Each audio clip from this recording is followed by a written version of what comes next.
Hi guys, I'm Nima from MVL Leasing, and summer's here, so I can't think of a better car to start off the season with than this one. This is a 2020 McLaren 600LT Spider.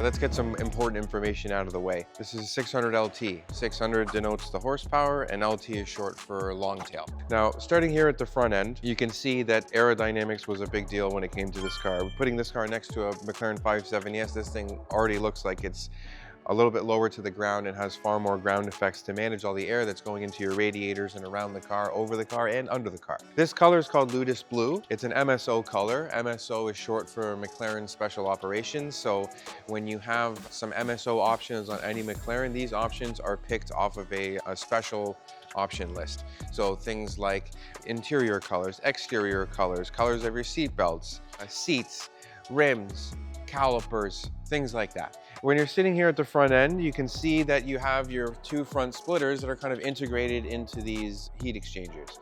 So the car has a very pointy nose, so the air comes and hits the front here, comes around and is divided by this fin to feed these heat exchangers.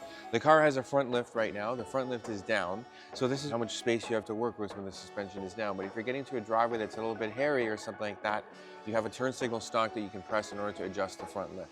Very useful feature in my opinion, especially when you have a car like this.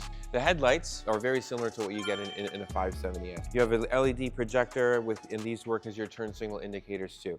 So I just want to get some specs out of the way too. So with the 600LT, you're 0 to 60, 2.9 seconds.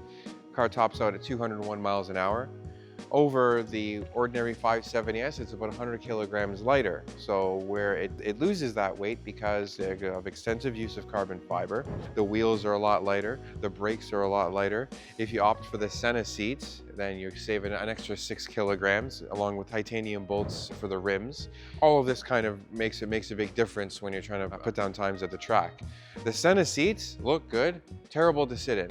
So they're a great place to be if you're on a circuit, but if you're on the street, they're not very comfortable and you have next to no adjustment on them. But how bolstered they are is perfect for when you're on the racetrack and perfectly accommodating to your shoulders and your head if you have a helmet as well. The car engine is tuned a little bit higher. Your exhaust is revised. So you have what they call the short exit exhaust, which is the top mounted. So you save weight there and you're able to add power because of that. The glass is actually extra thin relative to a regular 570S.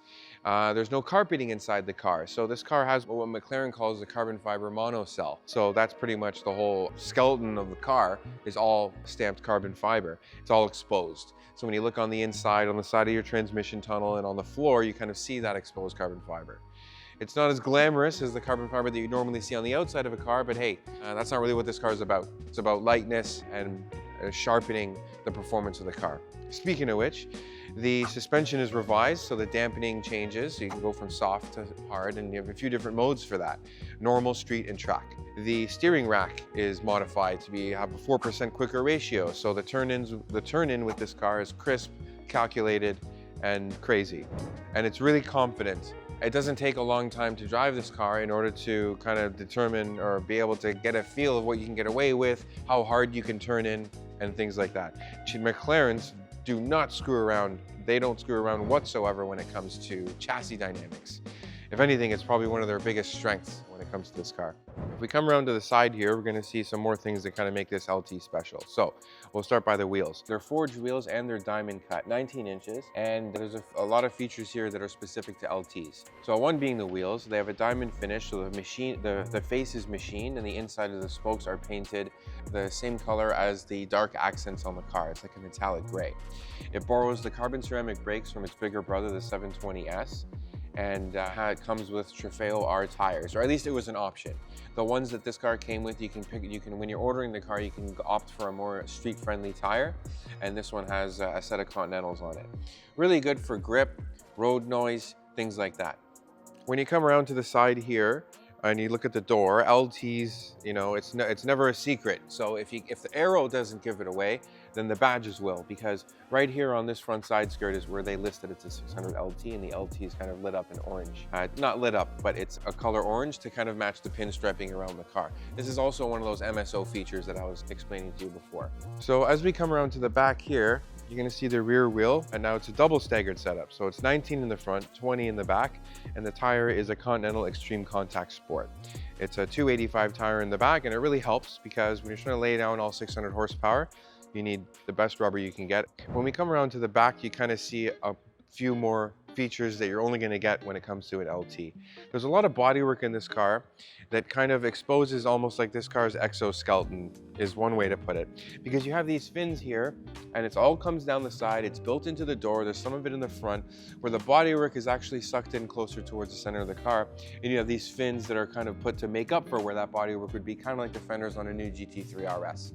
From the side, it looks like bodywork, but when you look up close, it's strictly an aerodynamic feature that looks like bodywork. It's really nice, actually. Now, back here is probably the biggest giveaways that you're looking at an LT. So it still uses the same taillights from a 570S. These grills are built into the taillights. I think it's a really nice design element that kind of integrates it, and it's easier on the eyes and has more flow. So back here, there's three things actually that kind of demand the most attention. One is your rear diffuser. So these fins are extra tall. So the back end, because it's a long tail, actually sticks a little bit further than your standard 570S, all for downforce. These fins in your rear diffuser have vents that are built into them, kind of form the bottom of the car, and then these fins kind of stick out and they're super, super tall. The middle one has a rear view camera that's built into it, which really helps because when you're backing this car into a parking space, you don't want to smack this diffuser on your rear bumper. More vents right here beneath your McLaren logo, all to help dissipate heat out of the engine. Now the spoiler is probably the neatest part. Now this is fixed, it's not active, but it still does a great job. Now it has an integrated third brake light, and when you come up closer, you can tell that the center of the wheel is made of a different material. It's made of metal, and this is because you have top mount exhaust. The top mount exhaust, it looks like these two cannons are kind of pointing towards the sky. And the last time I saw top mount exhaust on a car of this nature was with a Porsche 918 Spider, and that car is probably worth about $2.3 million US. Really nice feature. Reason for this is because when you have a top mount exhaust, which is right on top of your engine, it requires less exhaust plumbing. Less exhaust plumbing equals more power and less weight. That's the whole point. The reason why the middle of this spoiler is made of this material is so when the heat is coming out of this exhaust, it doesn't destroy and melt the spoiler, and it wouldn't take a lot of time to do that. It's actually kind of neat when you're driving the car and you have it up to temp. If you're looking in your rearview mirror and you're romping on it, you kind of see the haze and the heat lines coming out of the exhaust kind of distort your vision behind you. But if you're in a McLaren and you got your foot down, who cares about what's behind you? I left out a lot of details about the car, but I think I highlighted some of the most important ones on the outside. So let's hop inside so I can show you how this car sets itself apart from a 570. So now that we're on the inside of this 600 LT, there's a few things that I'd like to point out. Now this car has dry carbon interior trim.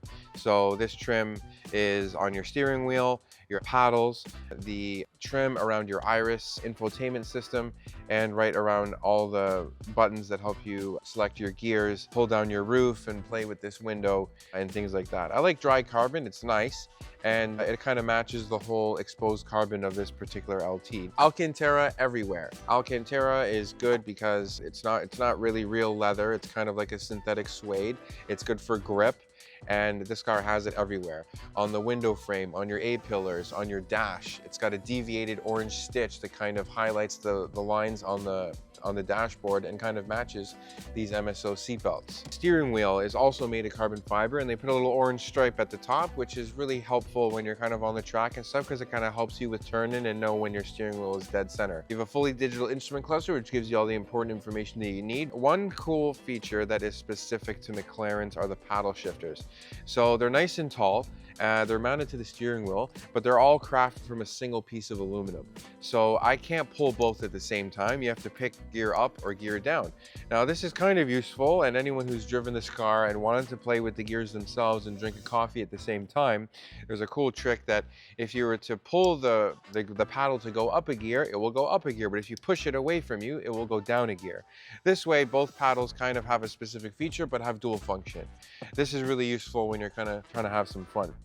Now, the car does have a fully automatic mode, and it's extremely intuitive. It uses so many different parameters to try to decide what to do and when you want to do it, depending on your speed, your G's, and things like that. For example, if you are entering a highway on-ramp or something, the car will know to hold the gear that you're in. And when the car straightens out and you hammer it, it will know when to gear up and things like that. When you're, let's say you want to get off the highway, the car will downshift on its own as well. It's a really good system. And before, with these sport modes, when they try to kind of adjust what the transmission does and when it does it, it was kind of like archaic before. But with these new supercars, especially a McLaren, it does it very well. It almost does all the thinking for you and does things before it even crosses your mind. It's a really good system, but hey, I understand when people like playing with the paddles. I want to be in more control, and it's a bit more engaging. It's really fun that way. These particular seats are more comfort style seats, very good for touring and things like that. You can ask the guys in these exotic car clubs when they go on these cruises, the guys in the McLarens typically are not very uncomfortable. It's actually pretty good despite how dialed in this car is. It's got fully electrical adjustment. I can adjust my backrest, my seat height, fore and aft, and things like that. If you go with the upgraded Senna seat, like I said, they look good, but you have no adjustability, and they're built for one thing, and that's really just the track.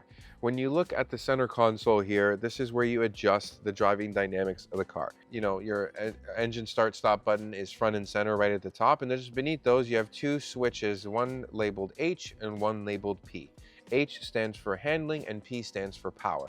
So you have 3 settings for each of these: normal, sport, and track. And the more you change these characteristics, when you go from one mode to the next, the handling characteristics change. So do the power characteristics, how the power reins in, when the transmission will shift, things of that nature. In order to activate these things, there's a button here that says active. You press this, now it's going to adhere to whatever setting that you have it switched to. You also have a button to disengage your traction control. Better be awake when you do that, because a car like this can get away from you very quickly. But it's not like a Corvette. It's very poised, this car, and you will, with a little bit of experience, you will learn the limits of this car and make it work for you really well. You have a button for launch control as well, and for some reason, I don't even know why it's an option on a car like this, but you have an option to turn off your engine stop-start feature. So when you're sitting at a red light, it will shut the engine down to save you fuel. Not sure why you'd want to do that in a car like this. I want that engine fired up all the time. The gear selector is really just buttons, D and R, drive, neutral, reverse. When you throw the car into reverse, your digital instrument cluster shows an image of that rear view camera that I was pointing out to you in the back, that's built into your rear diffuser fins. The button here is for, this this rear window that goes up and down. It's got a built-in defroster. It's extra thin, just like it's similar to the one in the 570S Spider, but extra thin, just to save a few grams of weight. And a really nice thing to have even when the roof is up. You also have a hazard button, and you have a few cup holders here. You can fit about three cups here, which is kind of nice, especially if you're taking the car on long drives, you know, because it's a good car that is comfortable on the street, but really shines on a track. So it still has some of these practical features. Another way that they did away with some of the weight, in addition to what I said before, is they got rid of the door pockets and they replaced them with these nets. So it looks like a little bit of a cost-cutting measure, but there's a whole purpose for that, and that's lightness. The battery is a lithium-ion battery. These batteries are extra lightweight, a little bit more sophisticated, and not as practical as your regular car battery, because when those batteries fall below a certain voltage and they die, they're dead for good. You can't bring them back, and they're extremely expensive to replace. We've had to do some on some of these McLarens, and it's not really a job you can do yourself. Not because it's overly sophisticated. It's easy to replace that battery, but you need to program the car in order to let it know that it has a new battery, and this usually requires a trip to McLaren. All these cars come with trickle chargers, and I suggest anyone who lets this car sit for more than a few days to make sure that is connected, because it will be a dog's breakfast trying to get this thing fixed, and the car will be off the road probably for at least a week or two until you get this addressed. The center console is very symmetrical. You have these two vents at the top that almost look like afterburners on a jet, and you can kind of point which direction you want them to and twist to open and close the vents themselves. The sound system is a Bowers & Wilkins sound system. So this is the company that got into bed with McLaren when it came to creating all of the audio equipment for their cars. And you would need to hire somebody who knows what they're doing, because when you have a car that has an engine that roars like this, and you have a car that's convertible, this is not acoustically beneficial when it comes to music. So you need people who know what they're doing when it comes to music, so your music doesn't sound distorted and still sounds high quality. And they did a really good job with this car too. I think I left out a lot of details, but I highlighted the ones that are most important. But tell me what you think. Is all the extra aero and the weight reduction too much or not enough? Let me know in the comments. Don't forget to like and subscribe.